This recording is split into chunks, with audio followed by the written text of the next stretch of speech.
So one of the guys spotted the box on my desk and was like, "You do a video on what are you doing about hard darkness?" And I was like, "Oh well, yeah, I'm gonna do a video about like how it's screwed me up since childhood." And they were like, "Oh, same." I found my people. Warning, this video contains some pretty gnarly death animations of a young video game character. Please keep this in mind and enjoy the video. Hello there, I'm Ellen Rose, and anyone who has ever seen me play a horror game will know I'm not the bravest of gamers. Let's just say I'd probably not survive past the first 5 minutes of A Quiet Place. In my time as a gaming creator, I've played multiple horror games that are incredibly popular with kids. Children helped turn Five Nights at Freddy's into a franchise, children got stealth horror Hello Neighbor a sequel way faster than Alien Isolation, and children are the reason you see knockoff plush toys of Poppy Playtime's Huggy Wuggy in shops all over the planet. But while most horror franchises that kids love are genuinely scary, those games tend to lack serious gore or body horror, with nearly everything left to the imagination. But I'm here to tell you about a terrifying game that was aimed at kids that didn't leave enough to the imagination, and how it haunts me to this day. I'm here to tell you about Heart of Darkness.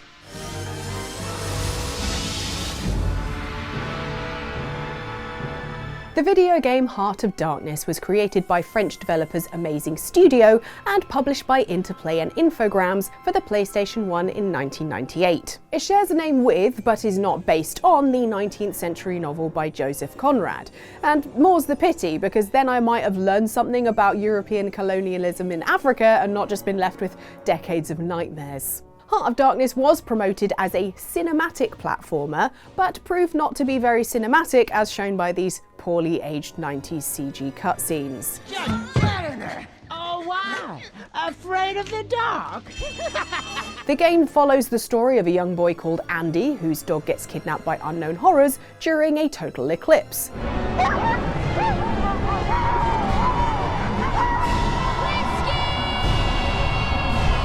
So off you trot in your colander helmet to fight off shadow monsters and get your dog back. Hang on, Whiskey, I'm coming! When I, at 12 years old, picked this game up a few years after its release in HMV on North End Road, Fulham, on sale, I thought I'd hit the jackpot. As someone who would run back to Croft Manor as soon as the first wolves appeared in Tomb Raider, I already knew my limits with scary games.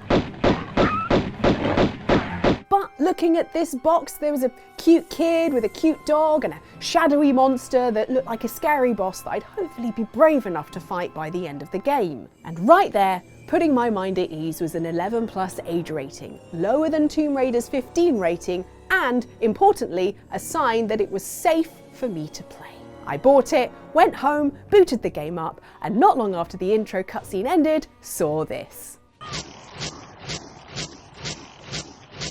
And that was me scarred for life. Back in the days before you could watch some YouTuber's reaction to a game, the only way you knew if a game would be too scary for you was if it was mentioned in gaming magazines, which I didn't buy, and the screenshots the publishers had put on the box, which, I'm sorry, but how scary could I expect a platformer to be? This isn't a horror game. Even Mario had lava levels. This seems fine. So, little did I know that instead of a fun adventure about saving a dog, I'd bought a hard-as-nails snuff game with the worst death animations I'd ever seen. And by worst, I don't mean badly animated, I mean that the low-resolution graphics do not detract from how horrifying it was to see a small kid get eaten alive.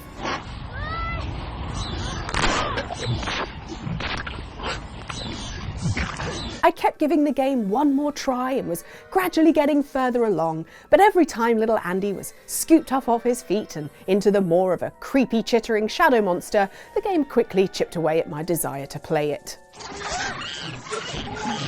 This sucked because the game had some pretty cool ideas, such as needing to destroy solid items on screen in order to clear your path of shadows in the background that could kill you.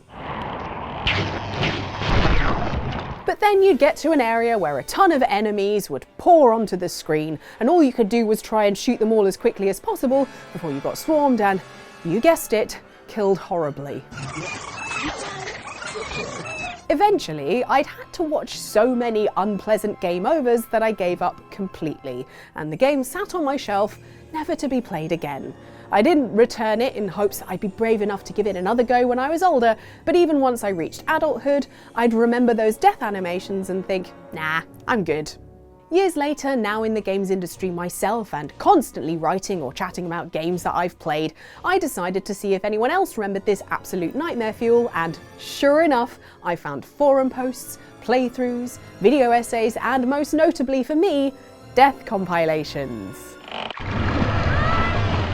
Wow, hadn't seen that one before, and now I'll never unsee it. Hooray! In the comments sections of these videos and forum posts, I found my fellow horrified people, such as Chaseface here, who wrote, "This game absolutely traumatized me as a child. I think I was about 10, and when the two shadow giants ate the protagonist and you could hear his bones crunching, it definitely broke something in my brain." Same, Chase. Same. Alongside some parasocial trauma bonding in YouTube comment sections, I also made a huge discovery during my research. In North America, this game was rated E for everyone. Okay, I have one question for the Entertainment Software Rating Board. What's the actual Anyone familiar with the state of video game ratings in the 90s will be acutely aware of how the ESRB was created in 1994 after US politicians saw Mortal Kombat and got worried that all children would suddenly try to pull out each other's spines. Player may then choose a method of murder ranging from ripping a heart out to pulling off the head of the opponent with spinal cord attached. So, to avoid being dragged back into another United States Senate hearing, you'd think that the ratings board would be pretty stringent on ratings they gave games, especially if there was a real chance they could f*** up a kid well into adulthood.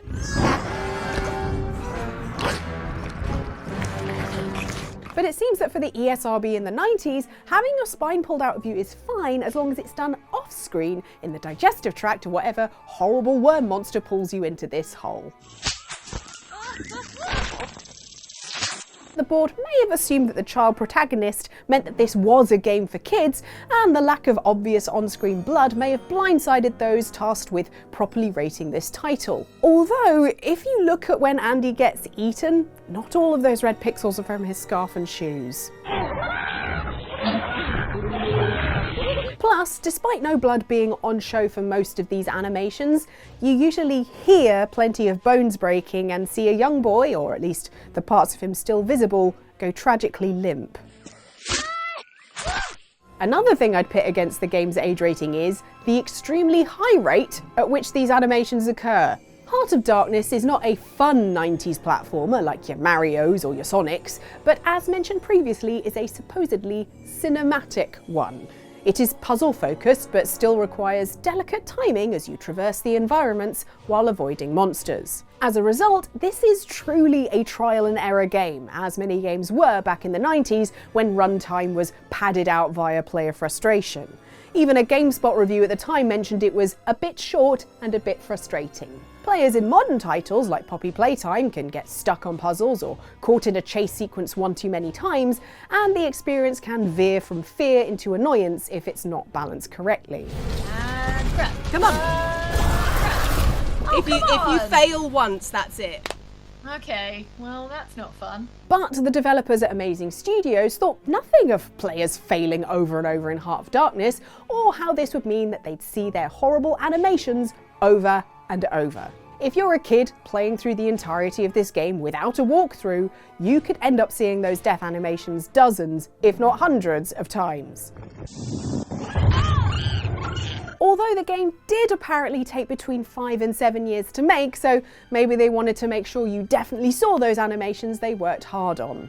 If you go look at the ESRB site today, it mentions animated violence and use of alcohol and tobacco. I've never been brave enough to play enough to actually see the use of alcohol and tobacco, but the fact that someone has a drink or smokes a pipe is mentioned on the same level as some of the death animations in this game is wild to me. One theory I have is maybe the ratings board just got footage of a no-death run? For me, that would be the only way this game didn't get a teen rating or above. Seriously, how could you see this and not be deeply disturbed by it?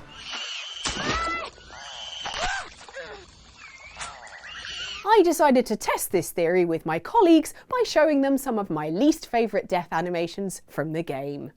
What are we looking at here, Ellen? Oh! Oh. Oh! Oh! Is it tearing? Oh dear. No! Oh! Oh! Oh, his leg is off. Oh my God! Whoa! He's been swallowed whole. Mate, No. get out of this cave is my boy, advice. run. No, don't. Oh! Oh, the sounds! Okay. If that snaps shut, I'm going to be so upset. Oh, come on! Oh, this is not good as Okay. well, is it? Do something is my advice. Otherwise that'll happen. Oh, his leg's the left! leg's left! His foot came off. The foot came off. I don't know, with a little sneaker on it. He's It's underwater! I bet the limbo. Oh no, people he's just play going to this. drown now. It's the Sonic the Oh, Hedgehog. you know what? I love a good drowning animation. Look at that, beautiful. Whoever animated this has got issues. Sadists. Absolute sadists. You know what I would say to the kid? Just get a new dog. I think kids have Oh, this is not going to be good. no. Oh, wow. No! I mean, Oh! oh, flatten. Smash flat. Don't Run, move. kid, run. Duck. Duck, Something. Jump. That was quite funny. Actually. Super Right. important there was a Right, who different wants me animation. for that. most? Come get Yeah. me. It was the fireball. Okay, Unexpected. I didn't guess that. Yeah. Oh, this little Penis monster. Cyril sneer. Yeah. It does look like Cyril Sneer. Oh, oh, wow. Ah! There you have it. A lot of these deaths may not show the final mangled body, but for many, a foot is sticking out at an unnatural angle, a lifeless body is dragged out of view of the player, a shoe is discarded. If the ESRB saw any of these, I guess they thought it left just enough to the imagination that they could let it slide. And it left just enough to the imagination that child me wondered if, when you got eaten by a shadow monster, would you die of suffocation, drowning, or being dissolved alive in the monster's stomach acid? Again, things I would have preferred not to think about when I was 12 years old. As an adult, I'd still prefer not to think about it, but I was glad to find other people who had played or attempted to play this game and are just as haunted by it today as I am. It was comforting to know that I was not alone in how quickly I put the game down or how long it has stayed with me. But I also wish none of us had had that shared experience.